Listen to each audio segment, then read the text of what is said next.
बुझाता फिर लॉकडाउन लगी कहा दुनिया जाता नहीं तो टिकोड़ा भी नहीं बगीचा में का बबू सन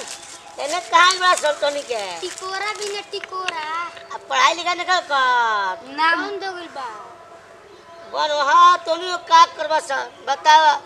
हाई देश के भविष्य कहाला सन लड़का कानून पहले लोग कहे कि बच्चे दिल के सच्चे मन के सच्चे बच्चे भविष्य सच्चे हैं बताइए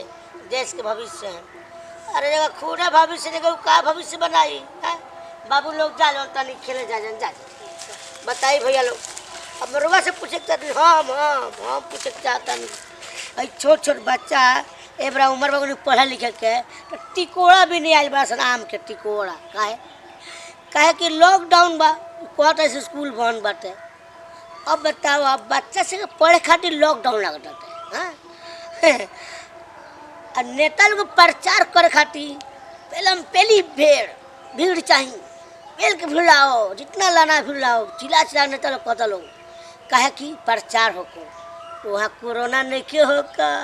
आ 4 गो लड़का पढ़ा तो कोरोना होता कोना मतलब बताओ कोनो बात भई हाँ 4 गो लड़का पढ़े खातिर जन भविष्य बा ओके भविष्य अंधकार में डाला जाता है और जैसे कुछ नहीं के जहाँ गोला बच्चा लाठी मिलबो करी हेने पड़ी भीड़ भाड़ा कम है डांटो टूटी का बबो गलती करनी भाई लोग रोज करनी गलती करनी हाँ तो वहाँ कोरोना नहीं होकर भीड़ भाड़ में जहाँ 4 लाठी खाओ के पड़ता और पहली भीड़ भाड़ में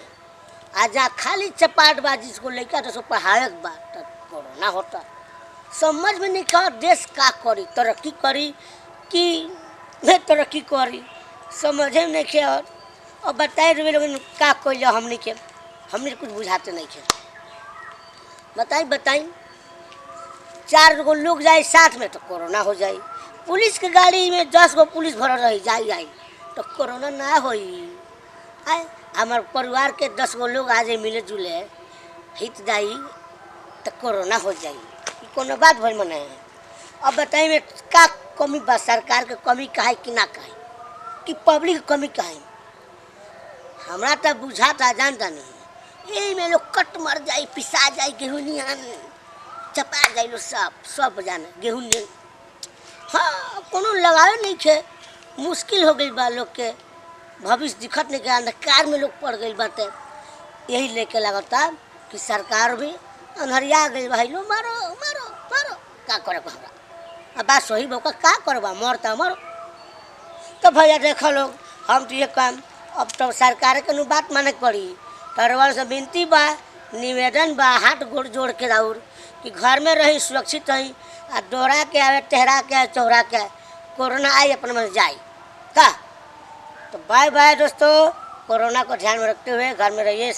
और मुंह में मास्क लगा चलिए मैं चलता हूँ और सब्सक्राइब जरूर करम रत्नेश बर्नवाल ऑफिशियल के लाइक करम कमेंट करम और घंटिया जरूर दबा देम ठीक बा हम जाता नहीं टिकोड़ा भी नहीं